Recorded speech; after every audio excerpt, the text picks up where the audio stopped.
Coucou les amis, comment ça va aujourd'hui? J'espère que vous êtes en forme. Dernier jour du mois de mars. J'espère que vous avez pris un bon bol d'air hier avec l'eucalyptus.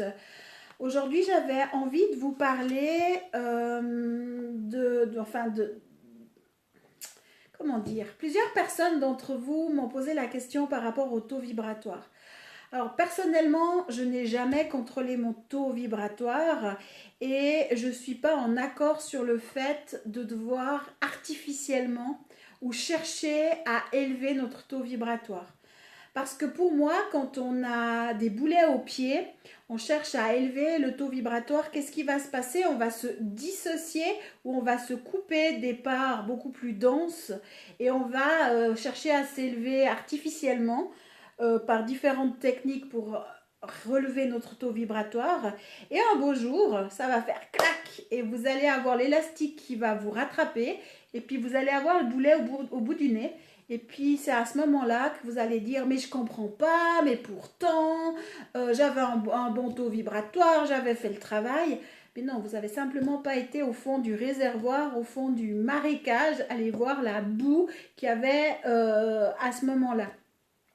Et c'est pour ça que je ne suis pas tout à fait d'accord sur le fait de devoir élever son taux vibratoire.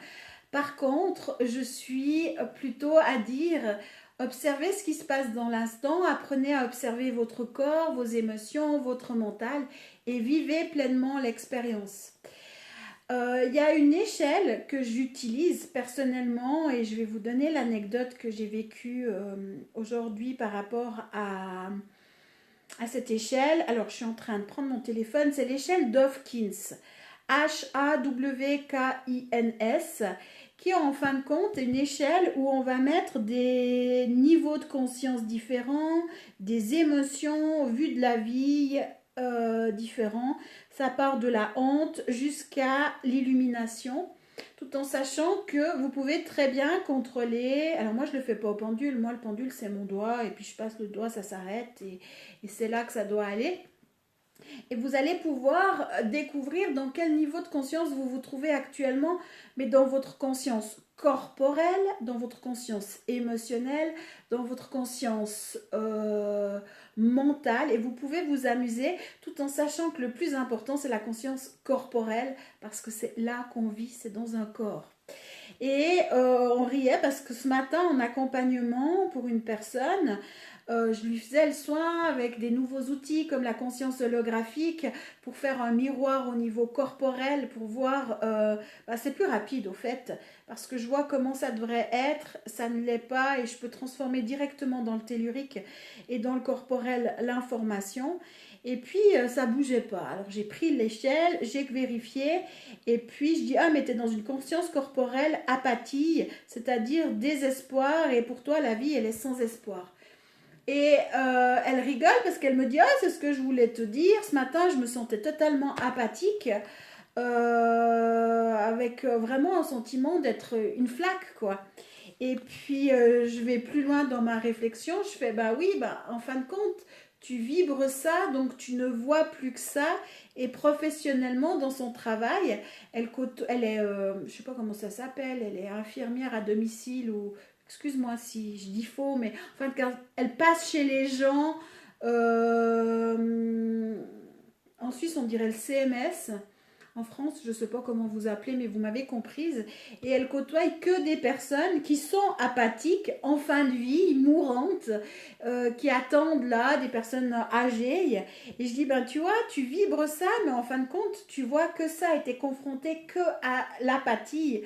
Et là, il n'y a plus d'espoir au niveau de la vie. Si je prends, oui, sans espoir, en miroir.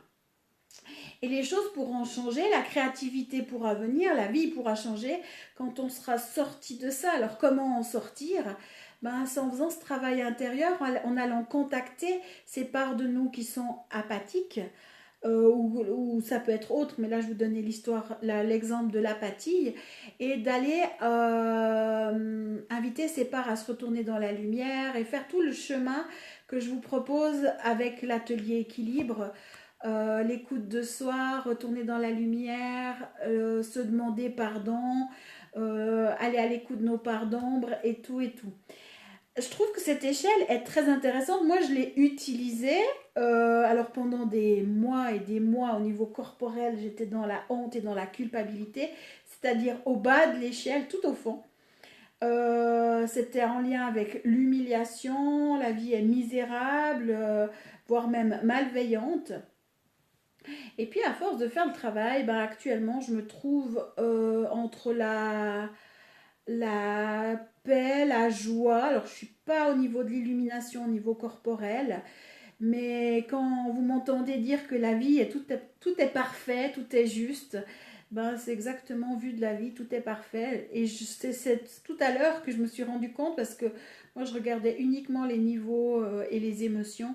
J'avais pas regardé les vues de la vie et c'est exactement comme je me sens et ce que je dis tous les jours, hein. La vie, tout est parfait, chaque expérience est parfaite, on la vit pleinement pour aller dans la transformation.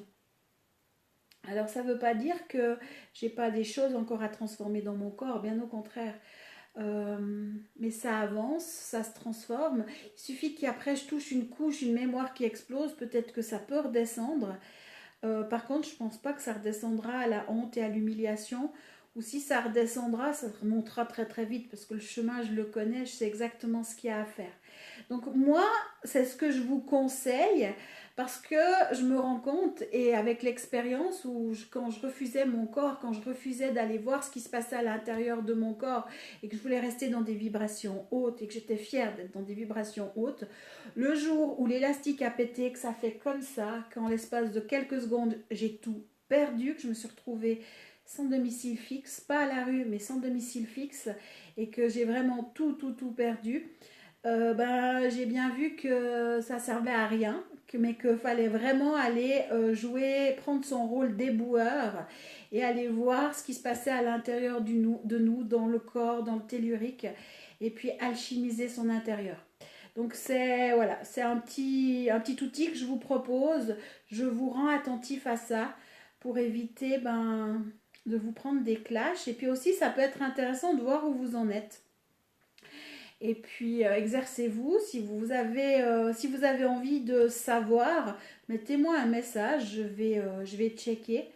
Ça me prend quelques secondes, ça ne prend vraiment pas de temps. Après, s'il y a 100 personnes qui me le demandent, j'y arriverai pas. Mais échelle de Hopkins, amusez-vous avec. Et comme ça, vous comprendrez aussi pourquoi la vie tourne par rond. Parce que si quand on se trouve dans la peine ou dans la peur, ou dans l'apathie, comme l'exemple que je vous ai donné, ben, c'est logique que ça bloque et que la vie ne tourne pas rond pour vous. Donc, comme ça donne des réponses. Et puis, ben, vous dites, ok, je dois encore travailler. Et on y va et on monte tranquillement. On prend le temps, on s'offre le temps qu'on a besoin, on s'accueille et on va de l'avant.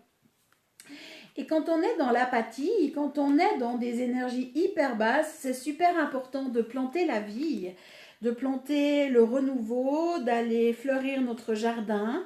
Et c'est pour ça que je vous propose ces tirages alchimiques avec le message des plantes et après, ben, bien sûr, le réactiver à l'intérieur de nous. En conscience, laisser la plante et l'information de la plante se déployer pour nous amener ce qu'elle doit nous amener. Et aujourd'hui, on va parler du féminin sacré avec l'achillée millefeuille. On a parlé dernièrement du masculin sacré. Aujourd'hui, on parle du féminin sacré. Le code de guérison, je vais vous le donner. Pour le féminin sacré, pour faire un nettoyage par rapport à ce féminin sacré, c'est le 1187.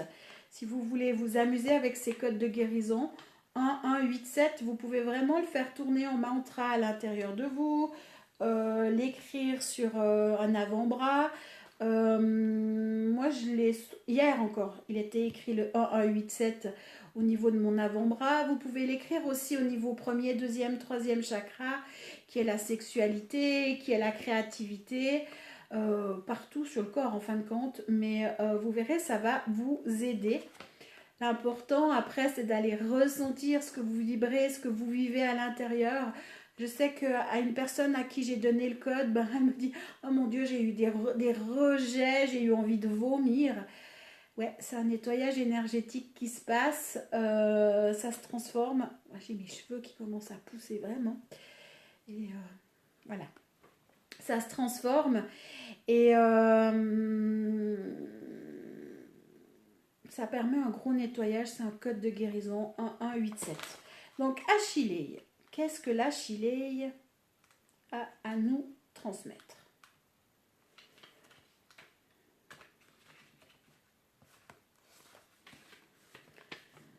Alors, vous humains qui vivez dans un monde patriarcal, je viens à vous, moi la Achillée, pour vous rappeler le féminin sacré. Je suis une plante lunaire associée au rythme féminin. Je rappelle le yin, féminin sacré, qui vous invite à ralentir au lieu de vivre votre vie à 1000 à l'heure, à accueillir au lieu de donner, à descendre dans vos ombres au lieu de les renier. Je suis le symbole de la femme puissante et sauvage et je vous ouvre mes bras. Appelée aussi herbe de la Saint-Jean, excellente pour les soins de la peau irritée, l'achillée est depuis longtemps utilisée pour arrêter les saignements. Certains disent qu'Achillée s'en serait servi pour guérir les blessures de ses soldats durant la guerre de Troie. On trouve aussi de l'huile essentielle d'achillée bleue et l'achillée blanche. Alors, il faut savoir que dans les achillées, vous avez toutes les couleurs. Hein. Vous avez de la rose, de la bleue, comme on dit, de la blanche, de la jaune. Ça, c'est la fleuriste qui ressort et qui se souvient de l'achillée. Effet énergétique. Herbe féminine avant tout, elle est utilisée pour relier la femme à la lune. L'huile essentielle d'Achillée est aussi sombre que les nuits les plus noires. Elle nous invite donc à descendre dans les profondeurs de notre yin, principe féminin, et à découvrir ce qui s'y cache. Cette grande guérisseuse saura apaiser les mémoires d'événements difficiles engrammés dans l'histoire de notre âme. L'Achillée permet aussi de rétablir la notion de cycle en soi. Nous sommes tous ballottés dans différentes directions, dans un mode de vie qui souvent va bien trop vite. L'Achillée nous apprend à nous arrêter et à retrouver ces rites importants de notre existence. Prendre le temps de se lever, de déjeuner, de se mettre en route, de remercier la vie pour tout ce qu'elle nous offre, de manger en pleine conscience et de se coucher à une heure agréable pour nous. Toutes les plantes lunaires dont fait partie l'Achillée relient au féminin et permettent de développer les facultés extrasensorielles. Anti-inflammatoire, agit contre les névralgies et les troubles menstruels, cicatrisante, emménagogue et digestive. Contre-indication neurotoxique et abortive pour l'huile essentielle. Donc là, on va le travailler en vibration et en énergie, donc il n'y a pas d'effet secondaire. Donc première chose, on accepte l'Achillée en nous. J'annule mes stratégies de dissociation en lien avec l'Achillée et j'accepte sa vibration dans mon aspect cosmique et tellurique. Je demande l'activation de l'Achillée sur le plan 1, 2, 3, 4, 5, 6, 7, 8, 9, 10, 11, 12, 13, 14, 15, 16, 17, 18, 19, 20, 21, 22. Je demande au plan 22 d'harmoniser, d'unifier, rectifier tous les plans inférieurs à l'infini. 0, moins 1, moins 2, moins 3, moins 4, moins 5, moins 6, moins 7, moins 8, moins 9, moins 10, moins 11, moins 12, moins 13, moins 14, moins 15, moins 16, moins 17, moins 18, moins 19, moins 20, moins 21, moins 22. Je demande au plan moins 22 d'harmoniser, d'unifier, rectifier tous les plans supérieurs à l'infini. Et je demande pardon à toutes les parts de moi-même que j'ai fui, que je n'ai pas voulu voir.